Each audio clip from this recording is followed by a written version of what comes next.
bubbles in Perrier water. Right. Yes. Okay. And the beauty of the vision is that those bubbles are living things that you can talk to and who answer back. And once you start working with the system, you find yourself very comfortable in every conceivable mix and match environment that you can imagine. And in doing so, and you think that, well, that's fine and good and very entertaining, but what does it do to you? Right. What it does to you, and what you should be focused on it doing to you is it reprograms you. It reprograms you. It rebalances you. Okay. Before I do this series of elemental and sub-elemental magical workings, I don't have a clue about how I fit in to this elemental world. I don't have a clue. I am just lumbering through the elemental universe, blind, deaf, and dumb.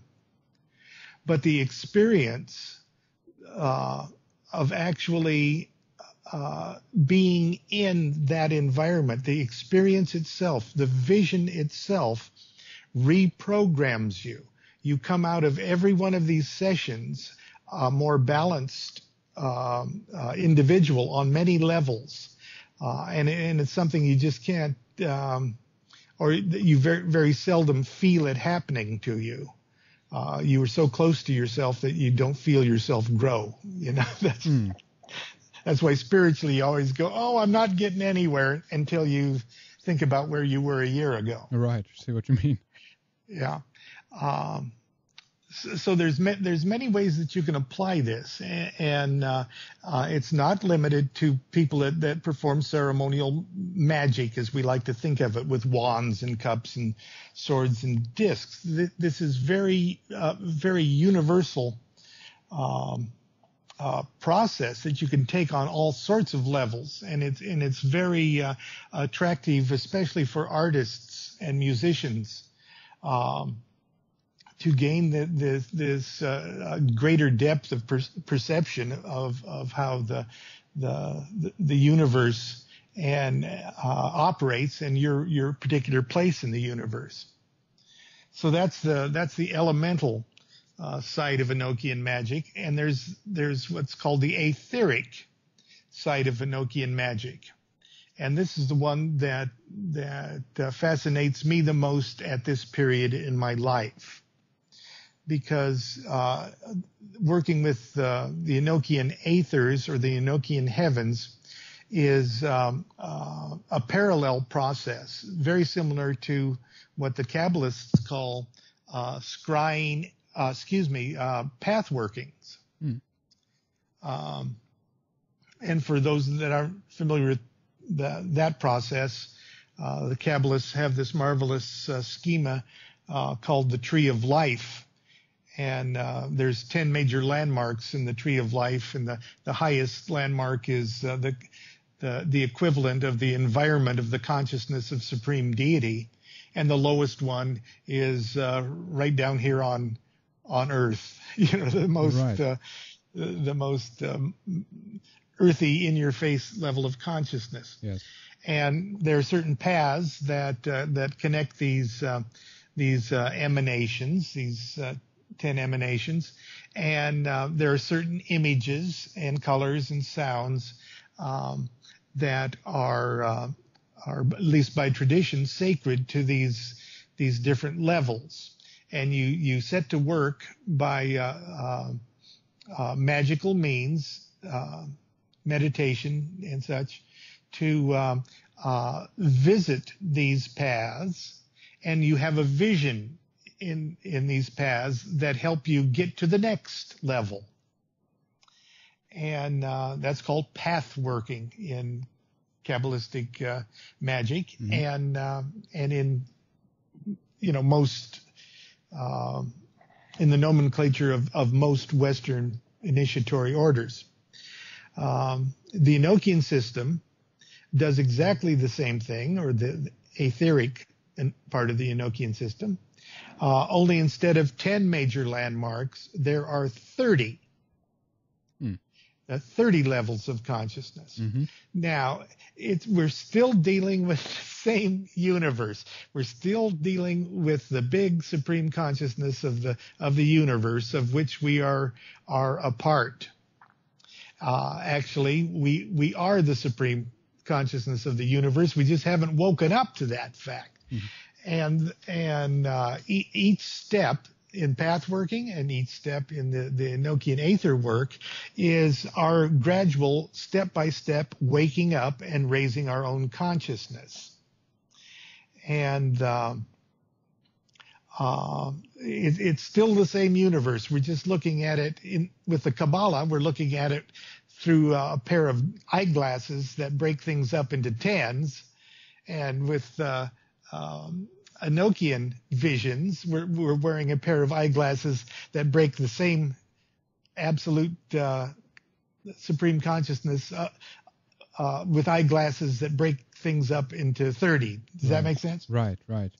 And if we talk about the Enochian, the first one that you mentioned, in regards to the elements and so forth, on one hand, one can see that this is to better understand the different levels or even the elements, to get familiar with the with the forces and the energies of the universe, to study it or to learn from it, of course, and in that way grow, because that helps you to understand yourself, basically. But also, what I wanted to ask you, have you noticed, or do you think that there are people also that are at the same time, in one way or another, trying to influence, or even, if you want to use that term, control these forces or energies? Well, yes. First of all, it goes to the motivation of the particular magician. Yes. And I can't act as a moral judge on any other. I can try, but I shouldn't. No. But have you tried it then? Enochian magic to affect change in anything other than myself, I have not. Right. I do perform from time to time when my back's against the wall, and I think it's totally appropriate to do so. I do perform Goetic evocation to do things like that, because I think that particular strata of consciousness is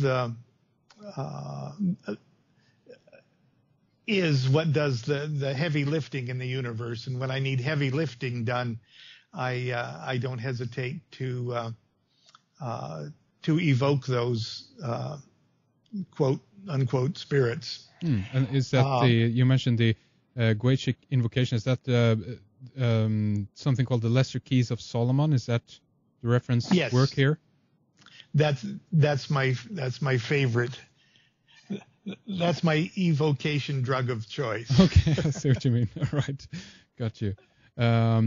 And so, and this other level, the etheric level that you talked about, the 30 levels of consciousness, is that more of going into, if you will, than the internal world of how we also are constructed, in opposite to the other level, which seems to deal with more of the forces, of the external forces in the universe. Have I understand that correct, or am I missing the point? Yes, and there is nothing to prevent an individual magician to exploring the possibilities of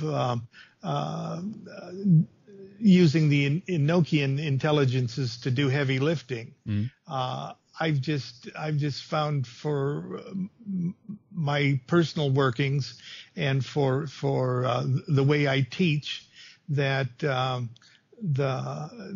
Enochians find it rather amusing when you try to use them for heavy lifting jobs. They won't go along with it, huh? Well, it's not that they won't go along to it. They don't resonate with with the concept that that's their job. Right. When you scry an Enochian aether, or when you call forth individual elemental spirits, what you're doing is getting a super intense a glimpse at the way things are, and in a way that you've never ever thought about it before.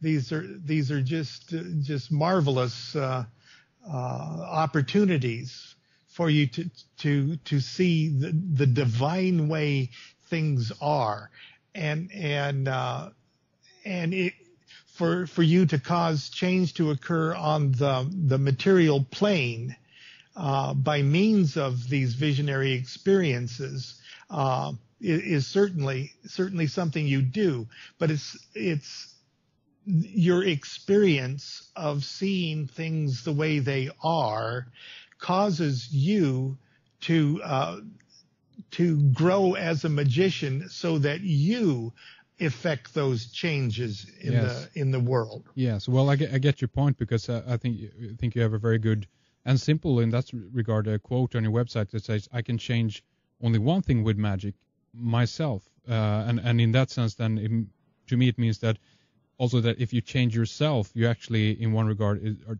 changing the world, or you're changing your perception of how you view the world. That's how I see it. Right. You're changing the world in the only truly effective way that you can. Right. And people from time to time ask me. They say they're kind of frustrated with their ability to help mankind, and frustrated with their inability to better help mankind, and to affect good positive changes in the world around them.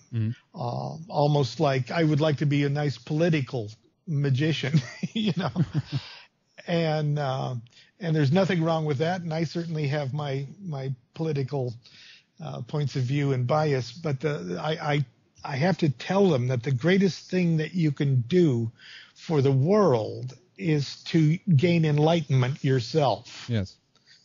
And until you gain enlightenment, you really don't have a clue as to what is in your best interest or not, or what's in the world's best interest or not.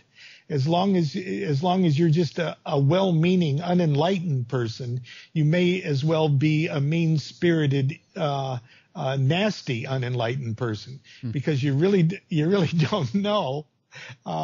You don't know what the score is. That's until right. You're enlightened yourself. Yeah. That's right.